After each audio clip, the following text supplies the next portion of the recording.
भगवान श्री कृष्ण और उद्धव जी का संवाद। उद्धव गीता। उद्धव बचपन से ही सारथी के रूप में भगवान श्री कृष्ण जी की सेवा में रहे, किंतु उन्होंने श्री कृष्ण जी से कभी कुछ न तो मांगा और न ही कोई वरदान की मांगने की इच्छा बताई। जब श्री कृष्ण जी ने अपने अवतार काल को पूर्ण कर गौलोक जाने को तत्पर हुए, तब उन्होंने उद्धव को अपने पास बुलाया और कहा, प्रिय उद्धव, मेरे इस अवतार काल में अनेक लोगों ने मुझसे वरदान प्राप्त किए, किंतु तुमने कभी कुछ नहीं मांगा। अब कुछ मांगो, मैं तुम्हें देना चाहता हूँ। तुम्हारा भला करके मुझे भी संतुष्टि होगी। उद्धव ने इसके बाद भी स्वयं के लिए कुछ नहीं मांगा। उन्होंने भगवान श्री कृष्ण से पूछा, भगवान, महाभारत के घटनाक्रम में अनेक बातें मैं नहीं समझ पाया। आपके उपदेश अलग रहे, जबकि व्यक्तिगत जीवन कुछ अलग तरह का दिखता रहा। क्या आप मुझे इसका कारण समझाकर मेरी ज्ञान पिपासा को शांत करेंगे? श्री कृष्ण जी बोले, उद्धव, मैंने कुरुक्षेत्र के युद्ध क्षेत्र में अर्जुन से जो कुछ कहा वह भगवत गीता थी। आज जो कुछ तुम जानना चाहते हो और उसका मैं जो तुम्हें उत्तर दूंगा वह उद्धव गीता के रूप में जानी जाएगी। इसी कारण मैंने तुम्हें यह अवसर दिया है। तुम बेझिझक पूछो। उद्धव ने पूछना शुरू किया, हे श्री कृष्ण, सबसे पहले मुझे यह बताओ कि सच्चा मित्र कौन होता है?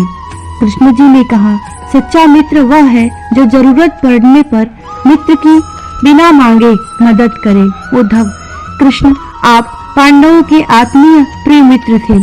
आजाद बांधव के रूप में उन्होंने सदा आप पर पूरा भरोसा किया। कृष्ण, आप महान ज्ञानी हैं। आप भूत, वर्तमान व भविष्य के ज्ञाता हैं, किंतु आपने सच्चे मित्र की जो परिभाषा दी है, क्या आपको नहीं लगता कि आपने उस परिभाषा के अनुसार कार्य नहीं किया? आपने धर्मराज युधिष्ठिर को जुआ खेलने से रोका क्यों नहीं? चलो ठीक है, आपने उन्हें नहीं रोका, लेकिन आपने भाग्य को जो भी धर्मराज के पक्ष में भी नहीं मोड़ा। आप चाहते तो युधिष्ठिर जीत सकते थे। आप कम से कम उन्हें धन, राज्य और यहाँ तक कि खुद को हारने के बाद तो रोक सकते थे। उसके बाद जब उन्होंने अपने भाइयों को दांव पर लगाना शुरू किया, तब तो आप सभा कक्ष में पहुंच सकते थे। आपने वह भी नहीं किया। उसके बाद जब दुर्योधन ने पांडवों को सदैव अच्छी किस्मत वाला बताते हुए द्रौपदी को दांव पर लगाने को प्रेरित किया और जीतने तक हारा हुआ सब कुछ वापस कर देने का लालच दिया, कम से कम तब तो आप हस्तक्षेप कर ही सकते थे। अपनी दिव्य शक्ति के द्वारा आप पांसे धर्मराज के अनुकूल कर सकते थे। इसके स्थान पर आपने तब हस्तक्षेप किया जब द्रौपदी लगभग अपना सील खो रही थी। तब आपने उसे वस्त्र देकर द्रौपदी के सील को बचाने का दावा किया, लेकिन आप यह दावा भी कैसे कर सकते हैं? उसे एक आदमी घसीट कर हाल में लाता है और इतने सारे लोगों के सामने निर्वस्त्र करने के लिए छोड़ देता है। एक महिला का सील क्या बचा? आपने क्या बचाया? अगर आपने संकट के समय में अपनों को मदद नहीं की तो आपको आपात बांधव कैसे कहा जा सकता है? बताइए, आपने संकट के समय में मदद नहीं की तो क्या फायदा? क्या यही धर्म है? इन प्रश्नों को पूछते पूछते उद्धव का गला रुध गया और उनकी आंखों से आंसू बहने लगे। ये अकेले उद्धव के प्रश्न नहीं है। महाभारत पढ़ते समय हर एक मनो मस्तिष्क में ये सवाल उठते हैं। उद्धव ने हम लोगों की ओर से ही श्री कृष्ण जी से उक्त प्रश्न किए हैं। श्री कृष्ण भगवान मुस्कुराते हुए बोले, प्रिय उद्धव, यह सृष्टि का नियम है कि विवेकवान ही जीतता है। उस समय दुर्योधन के पास विवेक था, धर्मराज के पास नहीं। यही कारण रहा कि धर्मराज पराजित हुए। उद्धव को हैरान परेशान देखकर श्री कृष्ण जी आगे बोले, दुर्योधन के पास जुआ खेलने के लिए पैसा और धन तो बहुत था, लेकिन उसे पांसों का खेल खेलना नहीं आता था, इसलिए उसने अपने मामा शकुनी को युद्ध क्रीड़ा के लिए उपयोग किया। यही विवेक है। धर्मराज भी इसी प्रकार सोच सकते थे और अपने चचेरे भाई से पेशकश कर सकते थे कि उनकी तरफ से मैं खेलूंगा। जरा विचार करो, अगर शकुनी और मैं खेलते तो कौन जीतता। पासे के अंक उसके अनुसार आते या मेरे अनुसार, चलो इस बात को जाने दो।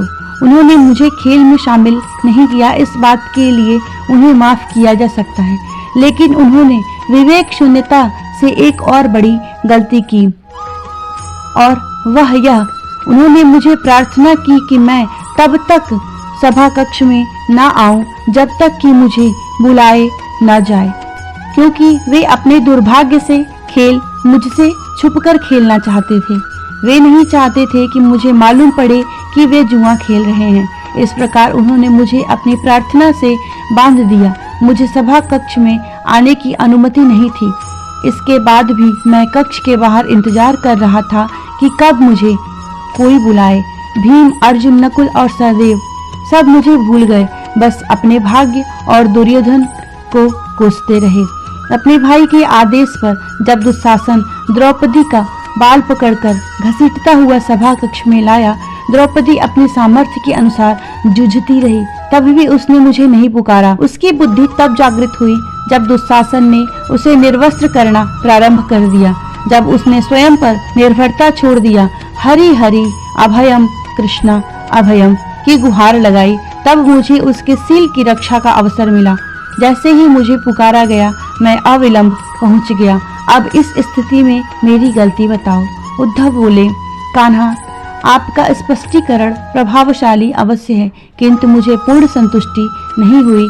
क्या मैं एक और प्रश्न पूछ सकता हूँ? कृष्णा की अनुमति से उद्धव ने मुझे इसका अर्थ यह हुआ कि आप तभी आओगे जब आपको बुलाया जाएगा। क्या संकट से घिरे अपने भक्त की मदद करने आप स्वतः नहीं आओगे? श्री कृष्ण जी मुस्कुराए। उद्धव, इस सृष्टि में हर एक का जीवन उसके स्वयं के कर्म फल के आधार पर संचालित होता है। न तो मैं इसे चलाता हूँ और न ही इसमें कोई हस्तक्षेप करता हूँ। मैं केवल एक साक्षी हूँ। मैं सदैव तुम्हारे नजदीक रहकर जो हो रहा है उसे देखता हूँ। यही ईश्वर का धर्म है।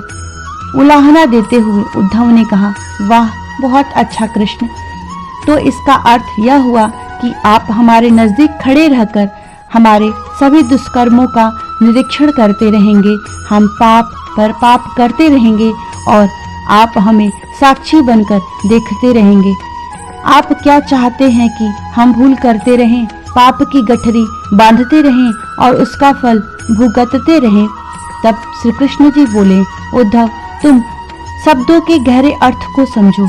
जब तुम समझकर अनुभव कर लोगे कि मैं तुम्हारे नजदीक साक्षी के रूप में हर पल हूँ, तो क्या तुम कुछ भी गलत या बुरा कर सकोगे?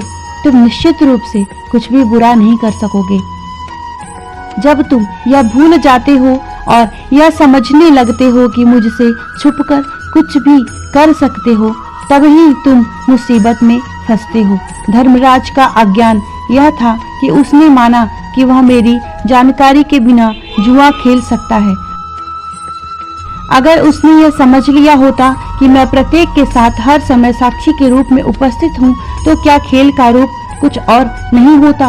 भक्ति से अभिभूत उद्धव मंत्र मुग्ध हो गए और बोले, प्रभु, कितना गहरा दर्शन है, कितना महान सत्य। प्रार्थना और पूजा पाठ से ईश्वर को आपकी मदद के लिए बुलाना तो महज हमारी परभावना है, मगर जैसे ही हम यह विश्वास करना शुरू कर देते हैं कि ईश्वर के बिना पत्ता भी नहीं हिलता, तब हमें साक्षी के रूप में उनकी उपस्थिति महसूस होने लगती है। गड़बड़ तब होती है जब हम इसे भूलकर दुनियादारी में डूब जाते हैं।